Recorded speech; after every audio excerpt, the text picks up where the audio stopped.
Hello दोस्तों, स्वागत है आपका हमारे यूट्यूब चैनल टेकीडोज में। तो अभी तक हम लोग सिंपली सपोर्टेड बीम के और फिक्स्ड बीम के सारे केसेस कर चुके हैं। तो आज हम लोग कैंटिलीवर के केसेस करेंगे। कैंटिलीवर में पॉइंट लोड का भी केस करेंगे आज और यूडीएल का भी केस करेंगे। तो दोनों का केस करते हैं। तो चलिए स्टार्ट करते हैं आज के लेक्चर से।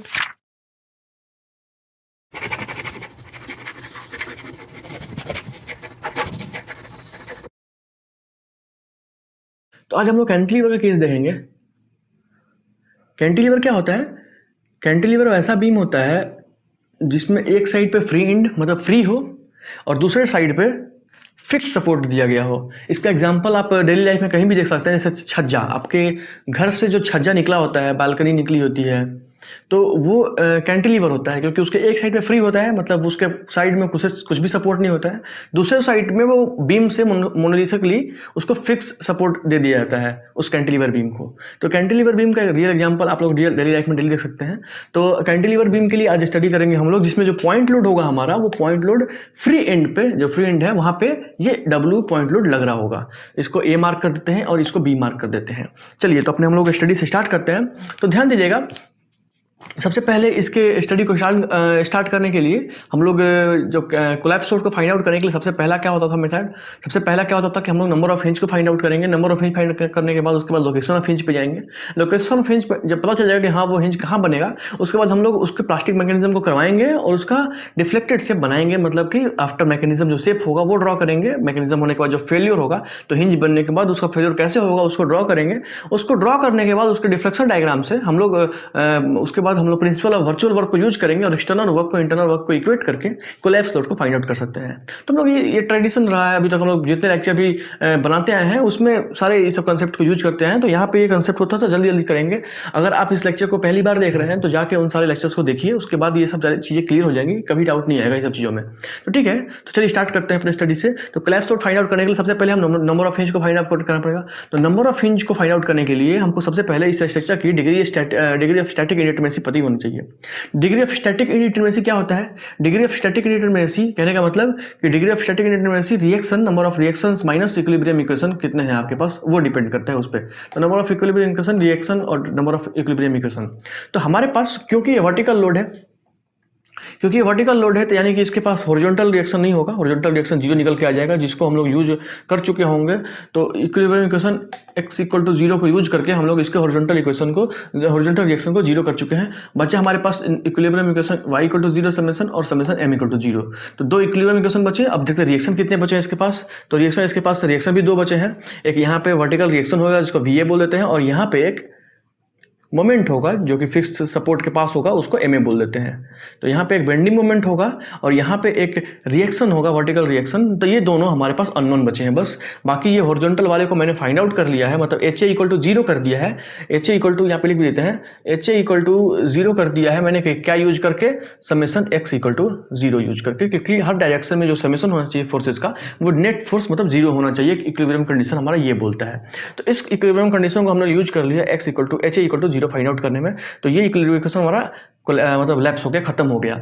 उसके बाद हमारे पास कितने इक्विलिब्रियम इक्वेशन बचे? उसके अलावा हमारे पास दो इक्विलिब्रियम इक्वेशन बचे। और रिएक्शंस कितने हमारे पास? क्योंकि ये एक रिएक्शन तो ऑलरेडी फाउंड हो चुका है, हमारे पास दो रिएक्शन बचे हैं। तो हमारे पास रिएक्शंस दो हैं और हमारे पास इक्विलिब्रियम इक्वेशन भी दो हैं। तो दो माइनस दो जीरो, यानी कि ये एक डिटर्मिनेंट स्ट्रक्चर है, ये इनडिटर्मिनेट नहीं है। मतलब इसके रिएक्शंस को फाइंड आउट करने में हमको प्रॉब्लम नहीं होने वाली है। इसके रिएक्शन को फाइंड आउट करने के लिए हम लोग सिंपली इक्विलिब्रियम इक्वेशन को यूज करके हम लोग इसके रिएक्शंस को फाइंड आउट कर सकते हैं। तो अगर इक्विलिब्रियम इक्वेशन की मदद से इसके रिएक्शंस को फाइंड आउट नहीं कर पाते, मतलब कहने का मतलब कि वो स्ट्रक्चर इनडिटर्मिनेट होता, तो उसका स्टडी आप लोग ऑलरेडी स्ट्रेंथ ऑफ मटेरियल या फिर स्ट्रक्चर एनालिसिस में किए होंगे, जो हम लोग पहले डिस्कस करते हैं फिक्स्ड बीम के लिए। क्योंकि फिक्स्ड बीम एक इनडिटर्मिनेट स्ट्रक्चर है, तो उसमें हम लोग रिएक्शंस को फाइंड आउट करने के लिए कंपैटिबिलिटी कंडीशंस का भी यूज करते हैं कुछ। तो कंपैटिबिलिटी कंडीशन का यूज करने के बाद इक्विलिब्रियम कंडीशन के अलावा कंपैटिबिलिटी कंडीशन का यूज करते हैं, जिसकी मदद से हम लोग उसके रिएक्शंस को निकाल पाते हैं। लेकिन यहाँ पे क्योंकि ये स्ट्रक्चर डिटर्मिनेट है, हमारा जो डिग्री ऑफ स्टैटिक डिटर्मिनेसी कितना निकल के आ गया? जीरो निकल के आ गया। इसका मतलब ये स्ट्रक्चर डिटर्मिनेट है, इसके रिएक्शंस को फाइंड आउट किया जा सकता है। तो ये रिएक्शन साफ साफ पता चल जाएगा कितना निकल के आएगा। ये रिएक्शन साफ साफ, ये W summation y equal to zero करेंगे तो ये W है, तो इसको W होना ही पड़ेगा ताकि वर्टिकल रिएक्शन में सारे फोर्सेस जीरो के बराबर हो पाए। उसके बाद जो मोमेंट है हमारा, वो यहाँ पे इस पॉइंट लोड के कारण कितना मोमेंट आ रहा है वो निकालना पड़ेगा। तो ये बेंडिंग मोमेंट भी निकल के आ जाएगा। मतलब आप देखिए, ये पॉइंट लोड इस पॉइंट के बोर्ड कितना मोमेंट जनरेट कर रहा है। मतलब ये पॉइंट लोड क्योंकि ये एल डिस्टेंस पे लग रहा है, तो मोमेंट क्या होता है, मोमेंट होता है फोर्स और जो पॉइंट ऑफ एप्लीकेशन है, पॉइंट ऑफ एप्लीकेशन है जिस पॉइंट के अबाउट रोटेशन हो रहा है उस पॉइंट से उसका परपेंडिकुलर डिस्टेंस। तो कहने के बाद हमारा लोड ऐसे लग रहा है, तो इस पॉइंट ऑफ रोटेशन से उस लोड एप्लीकेशन का जो लोड एप्लीकेशन है उसका परपेंडिकुलर डिस्टेंस जो है वो एल निकल के आता है। इसलिए जो मोमेंट ये कॉज करेगा ये लोड डब्ल्यू इस पॉइंट पे, वो डब्ल्यू इंटू एल के बराबर करेगा। वो लोड इंटू वो डिस्टेंस जो परपेंडिकुलर निकाल के रखे हैं हम लोग, तो लोड इंटू डिस्टेंस के बराबर ये मोमेंट कॉज करेगा यहाँ पे। इसलिए जो बेंडिंग मोमेंट होगा बीम के अंदर, उसको बेंडिंग मोमेंट को बेंडिंग मोमेंट को भी W इंटू एल होना पड़ेगा अपोजिट डायरेक्शन में, ताकि उस अप्लाइड मोमेंट को वो रेजिस्ट कर सके। ये अप्लाइड मोमेंट को रेजिस्ट करने के लिए यहाँ पे जो बेंडिंग मोमेंट जनरेट हुआ वो ये बेंडिंग मोमेंट है, इसलिए इसको रिएक्शंस, मतलब ये एक रिएक्शन है, मतलब कहने का मतलब ये बॉडी का इंटरनल रिएक्शन है। उसके बाद हम लोग degree of static indeterminacy find करने के बाद नंबर ऑफ हिंज को फाइंड करेंगे। तो number of hinge equal to होता है हमको degree of static indeterminacy plus 1, मतलब हम लोग 0 हिंज है, इसका मतलब ये स्ट्रक्चर डिटर्मिनेट है, ये स्ट्रक्चर इनडिटर्मिनेट नहीं है, ये ऑलरेडी डिटर्मिनेट है। मतलब डिटर्मिनेट स्ट्रक्चर को प्लास्टिक में एंटर करवाने के लिए बस 1 हिंज चाहिए होता है, क्योंकि इसकी डिग्री ऑफ स्टैटिक इंटरमेसी 0 निकल के आती है। तो 0 + 1 जो 1 निकल के आता है, इसका मतलब हमको 1 हिंज देना पड़ेगा। 1 हिंज देने के बाद ही ये कहाँ चला जाएगा, 1 हिंज देने के बाद ही ये प्लास्टिक मैकेनिज्म में चला जाएगा। और प्लास्टिक मैकेनिज्म में तो चला गया, अब हम लोग फाइंड आउट करेंगे कि आप लोग फाइंड करना कि वो लोकेशन कहाँ होगा हिंज का। तो लोकेशन आप लोग साफ देख सकते हैं। लोकेशन देखने के लिए सिंपली कुछ नहीं करना है, लोकेशन तो ऐसे ही पे पता चल जाएगा। लोकेशन हम लोग जो 4 पॉसिबिलिटी बता रखे हैं उसी में से निकल के आ जाएगा। अब 4 पॉसिबिलिटी क्या क्या थी, फिक्स सपोर्ट पे बनेंगे, मैक्सिमम मोमेंट पे बनेगा, या फिर फिक्स सपोर्ट पे बनेगा, पॉइंट लोड के नीचे बनेगा, क्रॉस सेक्शन जहाँ चेंज होता है वहाँ बनेगा, मटेरियल जहाँ चेंज होता है वहाँ बनेगा। अगर ये नंबर ऑफ हिंजेज, जो लोकेशन ऑफ हिंजेज का लेक्चर नहीं देखे हैं तो जाकर उसको देखिए, वहाँ से आपको क्लियर हो पाएगा कि लोकेशन कहाँ बनेगा उस हिंज का और नंबर कितने बनेंगे हिंज के, सेपरेट लेक्चर है उसका।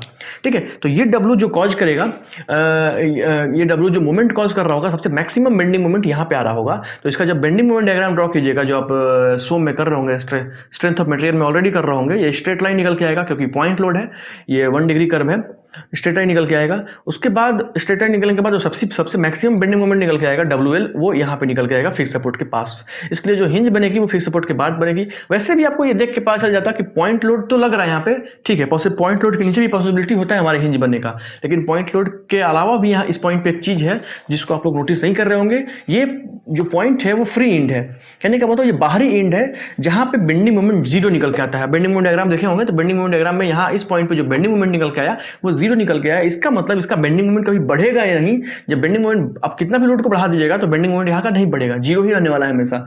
जब 0 ही रहने वाला है, इसका मतलब ये बेंडिंग मोमेंट कभी प्लास्टिक मोमेंट पे रीच नहीं करेगा। जब प्लास्टिक मोमेंट पे रीच नहीं करेगा तो कैसे फेलियर करवा देगा, फेलियर करवाने का सवाल ही नहीं पैदा होता कि उस बीम का मैकेनिज्म करवा सके। इसलिए प्लास्टिक हिंज को कहाँ बनना पड़ेगा, फिक्स सपोर्ट के पास बनना पड़ेगा। तो वो प्लास्टिक हिंज हमारा एक फिक्स सपोर्ट के पास बनेगा। फिक्स सपोर्ट के पास तो बन गया। अब फिक्स हमको नंबर ऑफ हिंज पता चल गया, लोकेशन ऑफ हिंज पता चल गया। अब हम लोग इसका मैकेनिज्म करवाएंगे। मैकेनिज्म करवा दिए स्ट्रक्चर का। मैकेनिज्म करने का मतलब इसका रिजिड बॉडी रोटेशन कर जाएगा। जैसे ही यहाँ पे हिंज बना, ये लोड इसको डायरेक्टली रोटेट करवा देगा रिजिड बॉडी की तरह बिना डिफ्लेक्ट किए। ये ध्यान दीजिएगा, ये भी स्ट्रेट लाइन था और यहाँ भी डिफ्लेक्ट होने के बाद भी जो इसका शेप निकल के आएगा वो भी स्ट्रेट लाइन होगा, क्योंकि रिजिड बॉडी रोटेशन हुआ है। ऐसा मानिए कि ये एक रिजिड बॉडी है, फ्लेक्सिबल बॉडी नहीं है जो बेंड करे। ये सीधा रिजिड बॉडी की तरह रोटेट करके यहाँ पे आ जाएगा।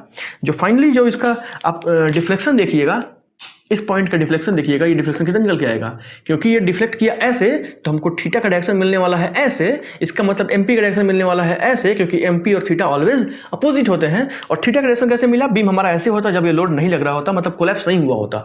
कोलैप्स होने के बाद बीम हमारा यहाँ से यहाँ चला गया, मतलब थीटा का डायरेक्शन ऐसे है, मतलब क्लॉकवाइज है। तो एमपी का डायरेक्शन एंटी क्लॉकवाइज होना पड़ेगा, क्योंकि थीटा और एमपी ऑलवेज अपोजिट होते हैं। एमपी रेजिस्ट करता है इस थीटा के रोटेशन को, इसलिए एमपी और थीटा हमेशा अपोजिट निकल के आते हैं। तो ये थीटा निकल के आ गया, ये एल है तो ये एल थीटा निकल के आ जाएगा, क्योंकि थीटा जो है वो हमारा बहुत स्मॉल है। थीटा बहुत स्मॉल है तो ये जो है डिस्टेंस, वो डिफ्लेक्शन, वो एल थीटा निकल के आ जाएगा। तो अब हम लोग प्रिंसिपल ऑफ वर्चुअल वर्क को आराम से यूज कर सकते हैं। तो प्रिंसिपल ऑफ वर्चुअल वर्क बोलता है कि एक्सटर्नल वर्क को इंटरनल वर्क के बराबर होना पड़ता है।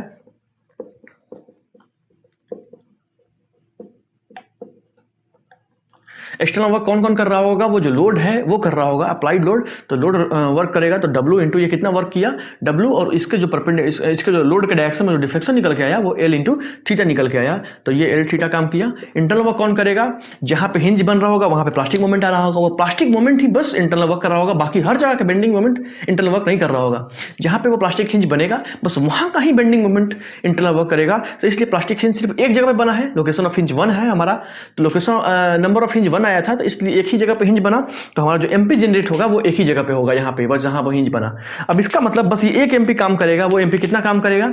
ये एमपी इंटू एमपी कितने को रजिस्ट किया, ये एमपी कितने थीटा को रजिस्ट कर रहा है, बस थीटा को रजिस्ट कर रहा है, तो ये एमपी इंटू थीटा ये इसका इंटरनल वर्क होगा, क्योंकि वर्क इक्वल टू होता है फोर्स इंटू लीनियर डिस्प्लेसमेंट या फिर मोमेंट इंटू एंगुलर डिस्प्लेसमेंट। तो ये फोर्स इंटू लीनियर डिस्प्लेसमेंट से इसका वर्क निकाल दिए, क्योंकि ये फोर्स नहीं था ये मोमेंट था, तो मोमेंट इंटू एंगुलर डिस्प्लेसमेंट से रोटेशन से इसका इंटरनल वर्क निकाल दिए। तो यहाँ से कोलैप्स लोड आप लोग निकाल सकते हैं सिंपल, ये थीटा थीटा कट जाएगा, तो एम पी अपॉन में एल जो है हमारा ये इसका कोलैप्स लोड आ जाएगा। तो ये डायरेक्ट टर्म है, ये छोटे छोटे एग्जाम में इसको डायरेक्ट पूछा जाता है कि कैंटिलीवर बीम के लिए जो हमारा कोलैप्स लोड निकल के आता है वो कितना होना चाहिए अगर उसका प्लास्टिक मोमेंट एमपी है। तो अगर प्लास्टिक मोमेंट क्वेश्चन में 2 एमपी दे रखा होगा तो इसको आप 2 एमपी कर दीजिएगा, 2 एमपी अपन, ये हर जगह वैलिड होगा। इसके बारे में भी आगे डिस्कस करेंगे, आगे क्वेश्चंस में इसका जिक्र आएगा जब हम लोग एमपी को बदलेंगे। अभी इस बीम का जो एमपी है प्लास्टिक मोमेंट वो एमपी के बराबर है, इसलिए हर जगह एमपी एमपी एमपी एमपी अभी तक ट्रेडिशन, अभी तक हम लोग एमपी एमपी ही यूज करते आए हैं। जहाँ ये ट्रेडिशन चेंज होगा वहाँ पे हम लोग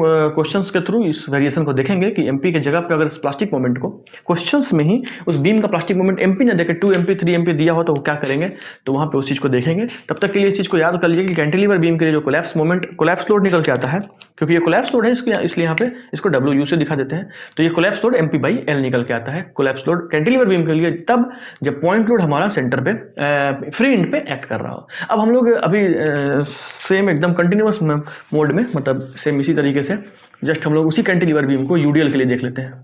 तो उसी कैंटिलीवर बीम को हम लोग यूडीएल के लिए देख लेते हैं।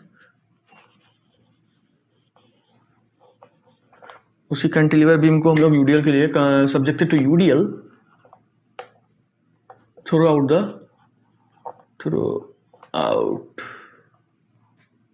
सॉरी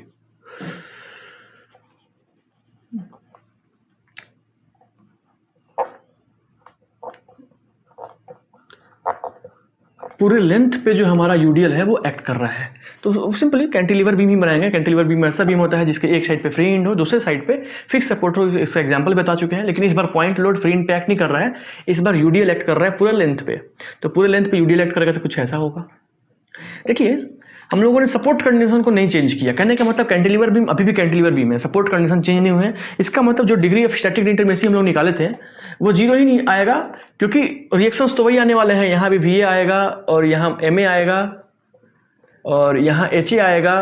तो HA इक्वल टू 0 हम लोग फाइंड आउट कर सकते हैं, HA equal to 0 find out कर सकते हैं किसकी मदद से, समेशन x इक्वल टू 0 की मदद से, क्योंकि इस बीम पे कोई भी हॉरिजॉन्टल लोड नहीं है। तो कोई भी हॉरिजॉन्टल लोड नहीं है तो एक समेशन x इक्वल टू 0 से हम लोग HA इक्वल टू 0 को फाइंड आउट कर सकते हैं। तो इसका मतलब हम लोग एक इक्विलिब्रियम इक्वेशन को यूज कर चुके हैं इस रिएक्शंस को फाइंड आउट करने के लिए। बचे हमारे पास 2 रिएक्शन 2 बचे हैं, और हमारे पास नंबर ऑफ इक्विलिब्रियम इक्वेशन भी 2 बचे हैं, क्योंकि एक इक्विलिब्रियम इक्वेशन को ऑलरेडी हम लोग इस रिएक्शंस को फाइंड आउट करने में यूज कर चुके हैं। इसके बाद 2 इक्वेशन हमारे पास और बचे हैं, तो हम लोग number of reaction minus 2 equilibrium equation, तो ये भी इसकी भी जो स्टैटिक इंडिटरमिनेसी निकल के आएगी वो 0 निकल के आएगी। तो ध्यान दीजिएगा, क्योंकि आपने सपोर्ट कंडीशन नहीं बदला है, बस लोडिंग कंडीशन बदला है, तो लोडिंग कंडीशन बदलने से बीम के डिटर्मिनेसी पे और बीम के स्टेबिलिटी पे कोई फर्क नहीं पड़ेगा।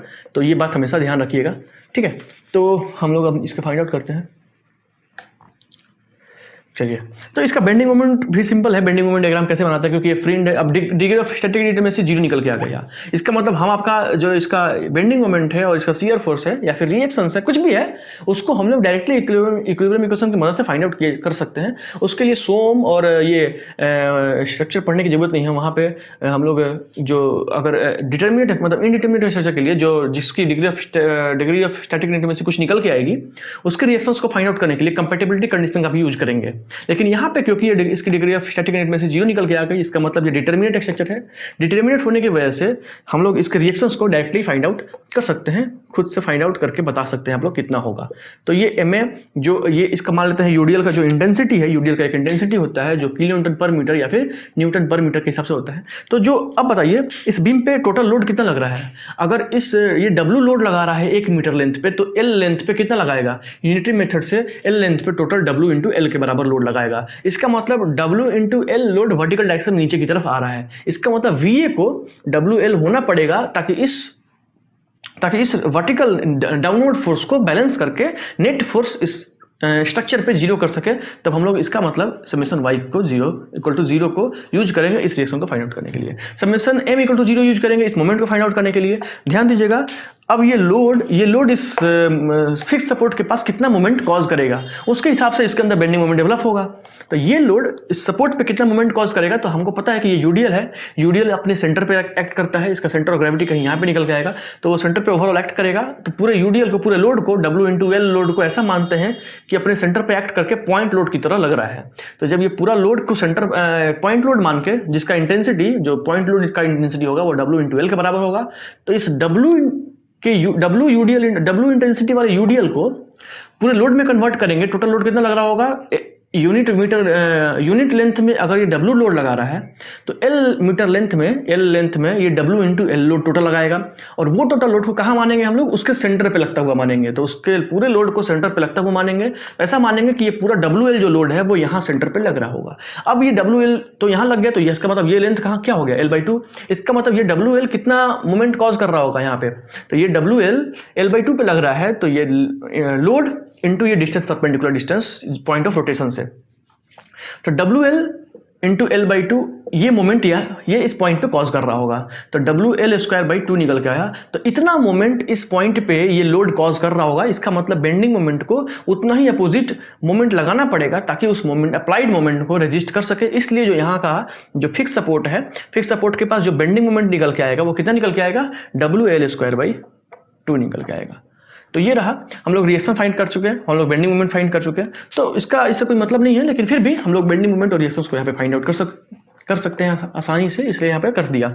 अगर नहीं कर पाते, फिर कंपैटिबिलिटी कंडीशन का यूज होता, तो फिर इसको सोम और स्ट्रक्चर में आप लोग पढ़े होंगे या फिर पढ़ लीजिएगा, ठीक है। तो बेंडिंग मोमेंट डायग्राम जब इसका बनाइएगा, रफ आइडिया दे देते हैं आप लोगों को कि बेंडिंग मोमेंट डायग्राम इसका कैसा आएगा। इसका बेंडिंग मोमेंट डायग्राम कुछ ऐसा आता है, क्योंकि ये पॉइंट, यहाँ पे जो पॉइंट है वो फ्री एंड है, तो फ्री एंड के पास जो मोमेंट होता है हमेशा जीरो होता है, और सबसे ज़्यादा मोमेंट हमारे फिक्स एंड पे होगा। तो जो इसका BMD निकल के आएगा वो कुछ ऐसा निकल के आता है, 2 डिग्री कर्व निकल के आएगा, क्योंकि यहाँ पे यूडीएल लगा हुआ है, यूडीएल की वजह से 2 डिग्री ये पैराबोलिक कर्व है। उसके बाद जो सबसे मैक्सिमम मोमेंट होगा वो यहाँ पे होगा, और ये मोमेंट आप लोग ऑलरेडी निकाल चुके हैं, कितना आया था, WL²/2 के बराबर। तो इतना मोमेंट यहाँ पे लग रहा है और जीरो मोमेंट यहाँ पे लग रहा है। अब बताइए, number of hinge, degree of static integrate में से जीरो निकल के आया था, तो नंबर ऑफ हिंज हो गया 1। तो वो लोकेशन कहाँ होगा जहाँ पे हिंज बनेगा, वो लोकेशन जाहिर सी बात है फिक्स सपोर्ट के पास होगा, क्योंकि यूडीएल में कहीं भी हिंज बन सकता था, लेकिन यूडीएल में कहीं भी मैक्सिमम मोमेंट नहीं आ रहा है। मैक्सिमम मोमेंट हमारा इस फिक्स सपोर्ट के पास आ रहा है, और फ्री एंड पे तो बनेगा ही नहीं, फ्री एंड पे जीरो मोमेंट है, इसलिए जो हमारा प्लास्टिक हिंज बनेगा वो फिक्स सपोर्ट के पास बनेगा। तो हम लोग फिक्स सपोर्ट पे बना के हिंज को अपने कैलकुलेशन को करते हैं। चलिए,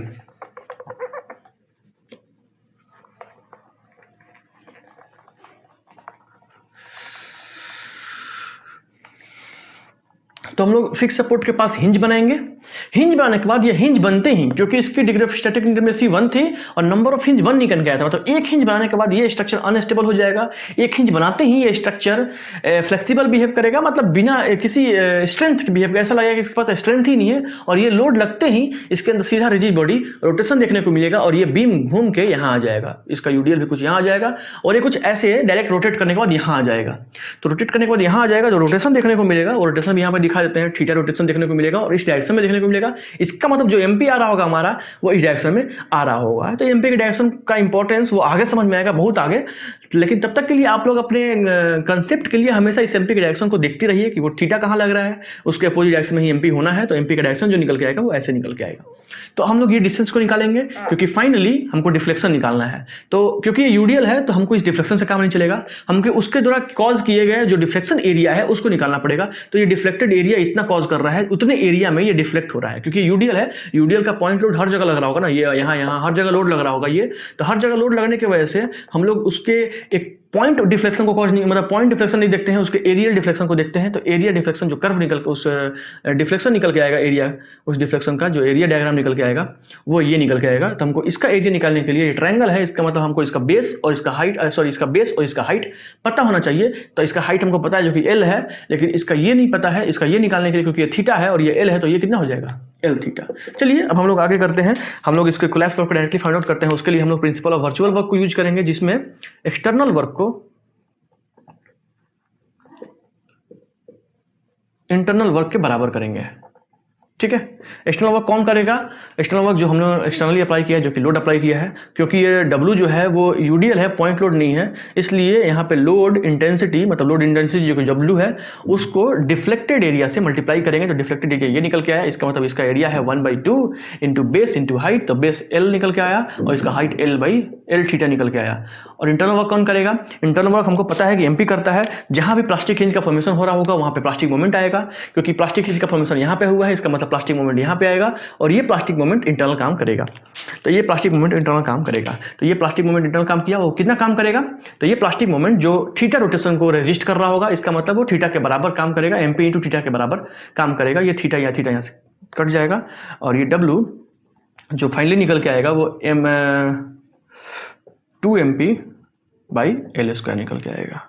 ठीक है, तो ये चीज़ को भी डायरेक्टली याद रखिएगा कि कैंटिलीवर में यूडीएल के केस में आप इसको तो फाइंड आउट कर सकते हैं। कितना आसान मेथड है, एक स्टेप से इस सबके कोलैप्स लोड का डायरेक्टली निकाल सकते हैं। सिंपली वन स्टेप से पॉइंट लोड भी वन स्टेप से निकला था और यूडीएल भी वन स्टेप से निकल सकता है। तो वन स्टेप से आप जब निकाल सकते हैं तो क्यों याद करें? इस चीज़ को याद करने की कोई जरूरत नहीं है, कोई भी चीज़ को याद करने की जरूरत नहीं है। आप डायरेक्टली उस चीज़ को निकाल सकते हैं अगर आपको फंडामेंटल पता है, कंसेप्ट पता है कि कैसे हिंज बनाएंगे, हिंज कहाँ बनाएंगे, कैसे internal work equal to external work को यूज कर पाएंगे उस कंसेप्ट को, उसके बाद कोलैप्स लोड को फाइंड कैसे करेंगे। तो इस कंसेप्ट को यूज कर सकते हैं। ध्यान दीजिएगा, इस सब लेक्चर में हम इन चीज़ों को डायरेक्टली इसलिए बताते चले गए हैं, आराम मतलब कोई भी चीज़ आराम से नहीं बताए हैं, कोई भी चीज़ एक्सप्लेन करके ज़्यादा नहीं बताए हैं, इसलिए क्योंकि हम लोग पिछले लगभग 7-8 लेक्चर से इस कंसेप्ट को यूज करते हैं लगातार। तो अगर आप पहली बार इस लेक्चर को देख रहे हैं, इसका मतलब आपको पहले से लेक्चर को देखने की जरूरत पड़ेगी और थोड़ा बहुत, क्योंकि हम लोग इसमें ज़्यादा चीज़ एक्सप्लेन नहीं कर पाए, उतना ही चीज़ एक्सप्लेन कर पाए जो दोबारा एक्सप्लेन किया जा सकता हो, तो उन्हीं चीज़ को रिपीट किए हैं बस, बाकी सारी चीज़ें नहीं थी। तो आप लोग जाकर उस लेक्चर्स को देखिए अगर नहीं देखे हो तो। अगर लेक्चर आपको पसंद आता है तो लाइक कीजिएगा, चैनल पसंद आता है तो सब्सक्राइब कीजिएगा। इसी तरह हमारे साथ स्टील स्ट्रक्चर पढ़ने के लिए इस चैनल पे बने रहिए और सब्सक्राइब कर लीजिएगा चैनल को। उसके बाद अगर कोई दोस्तों को भी शेयर कर सकते हैं तो दोस्तों को भी शेयर कीजिएगा जिसको स्टील स्ट्रक्चर पढ़ने में डिफिकल्टी हो रही होगी, तो उनको शेयर कीजिएगा ताकि वो भी स्टील स्ट्रक्चर को इतने आसानी तरीके से और इतने अच्छे तरीके से स्टील स्ट्रक्चर को पढ़ पाए। Thank you so much.